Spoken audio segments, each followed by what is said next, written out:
Hello everyone, this is part 4 of class 9th NCERT History Chapter 4 Forest Society and Colonialism Rebellion in the Forest। तो देखो उस time पर ना दुनिया में और इंडिया के भी कई पार्ट्स में जो फॉरेस्ट कम्युनिटीज होती थी ना, इन्होंने जो ये चेंजेस इनके ऊपर इम्पोज किए जा रहे थे ना बेवजह की, इनके खिलाफ विद्रोह भी किया है। और जो कई लीडर्स रहे हैं इन विद्रोह मूवमेंट्स के, जैसे ब्रिटिशर्स के अगेंस्ट जो ये विद्रोह हो रहे थे ना, इनके जो लीडर्स रहे हैं जैसे संथाल परगनाज के हो गए सिद्धू और कनू, छोटा नागपुर के लीडर हो गए बिरसा मुंडा, और आंध्र प्रदेश में अल्लूरी सीताराम राजू। इस तरह के ग्रेट लीडर्स को आज भी सॉन्ग्स और स्टोरीज में बहुत ज्यादा याद किया जाता है।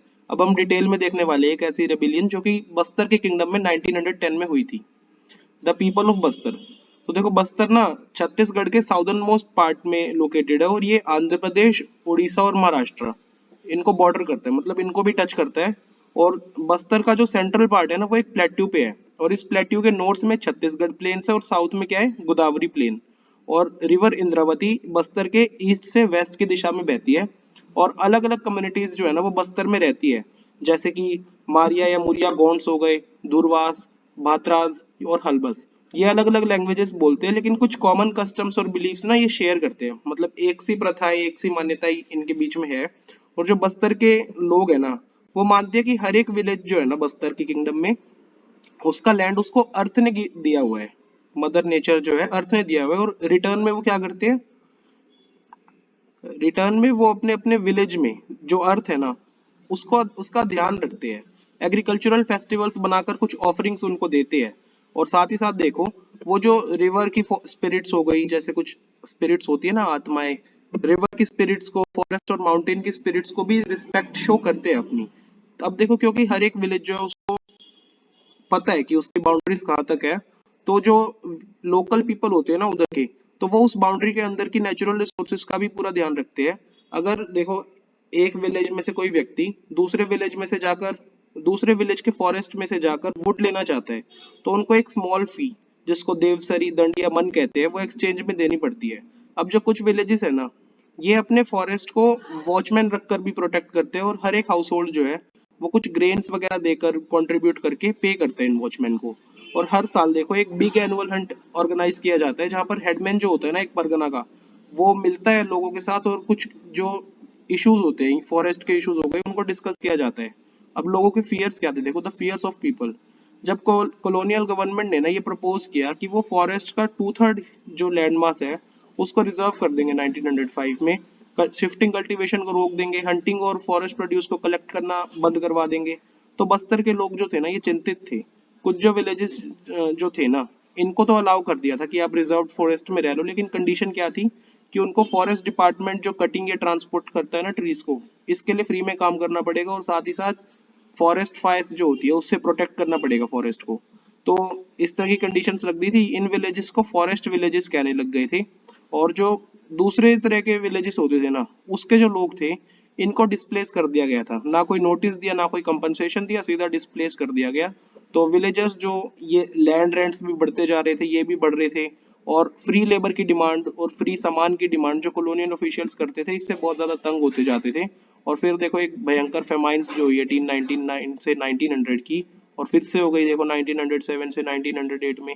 इन फेमाइन से भी लोग बहुत तंग थे, रिजर्वेशन होती जा रही थी, इनसे भी बहुत तंग थे। तो लोगों ने साथ में मिलकर ना इन इश्यूज को विलेज काउंसिल्स में, बाजार्स में या फिर फेस्टिवल्स में, जहाँ पर भी हेडमैन दिख जाए, कोई प्रीस्ट दिख जाए, कुछ विलेजेस के जहाँ पर मिले हुए दिख जाए, वहां पर डिस्कस करना शुरू कर दिया था। देखो इनिशिएटिव नहीं ले रहे थे मतलब इस टाइम पर, लेकिन इनिशिएटिव देखो सबसे पहले किसने लिया था, दूरवाज ने। कैंगर फॉरेस्ट जो है ना इनके, दूरवाज ने सबसे पहले इनिशिएटिव लिया था, जहाँ पर रिजर्वेशन सबसे पहले हुई थी। अब देखो इनका कोई सिंगल लीडर तो नहीं था, लेकिन फिर भी लोग कहते हैं कि गुंडाधुर ये जो है ना नेथानर विलेज के थे, और ये एक इम्पोर्टेंट फिगर रही है इस मूवमेंट की।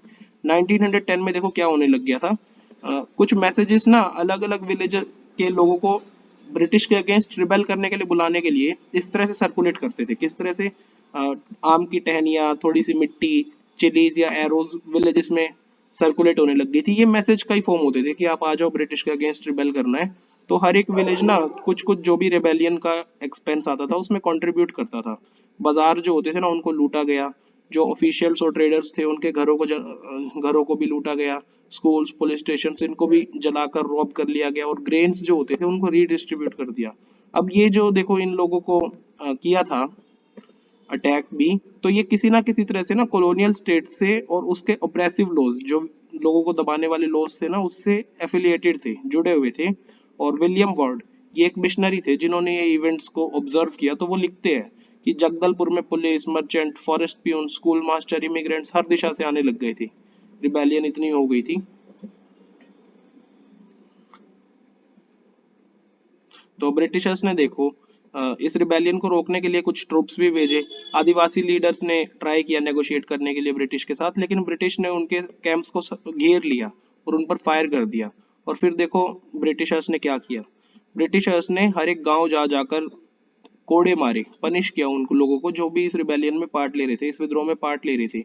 अब डरे हुए लोगों ने विलेजेस छोड़ दिए और वो जंगलों में चले गए, तो विलेजेस खाली हो गए थे। और ब्रिटिश को ना पूरा कंट्रोल वापस लेने के लिए 3 महीने लग गए, फरवरी से मई के 3 महीने लग गए थे ब्रिटिशर्स को भी। लेकिन फिर भी देखो वो गुंडाधुर को कभी भी नहीं कैप्चर कर पाए थे। और रेबल्स की ना एक बहुत बड़ी विक्ट्री पता है किसमें रही है? तो इसमें कि जो रिजर्वेशन हो रही थी ना फॉरेस्ट की, तो ये जो रिजर्वेशन का काम था इसको टेम्परेली सस्पेंड करवा दिया था इन्होंने। और जो एरिया रिजर्व किया जाना था ना, इसको देखो जो प्लान किया गया था ना 1910 से पहले कि इतना एरिया हम रिजर्व करेंगे, अब उसको हाफ करवा दिया इन्होंने। इसका हाफ एरिया रिजर्व करो आप, इन्होंने ऐसा करवा दिया। तो इसलिए ये एक विक्ट्री रही थी इन रेबल्स के लिए। और ये जो फॉरेस्ट और बस्तर के लोगों की जो कहानी है ना, ये अभी यहीं पे खत्म नहीं हो जाती, क्योंकि इंडिपेंडेंस के बाद भी इनको समस्या रही है। इंडिपेंडेंस के बाद देखो ये सेम प्रैक्टिसेस कि लोगों को फॉरेस्ट से बाहर करो और इंडस्ट्रियल यूज के लिए फॉरेस्ट को रिजर्व करते रहो, ये चलती रही। 1970s में क्या हुआ? वर्ल्ड बैंक ने प्रपोज कर दिया कि 4600 हेक्टेयर्स, इतना जो है ना नेचुरल साल फॉरेस्ट का जो लैंड है, इसको रिप्लेस कर दो ट्रॉपिकल पाइन से, ताकि पेपर इंडस्ट्री के लिए पल्प मिल सके। तो लेकिन एनवायरमेंटलिस्ट ने प्रोटेस्ट किया और ये काम रुक गया। तो इसी के साथ हम चैप्टर का ये वाला पार्ट खत्म करते हैं। हम नेक्स्ट पार्ट में देखने वाले हैं कि एशिया, इंडोनेशिया, दूसरी जगह पर सेम टाइम पीरियड में क्या हो रहा था। Thank you.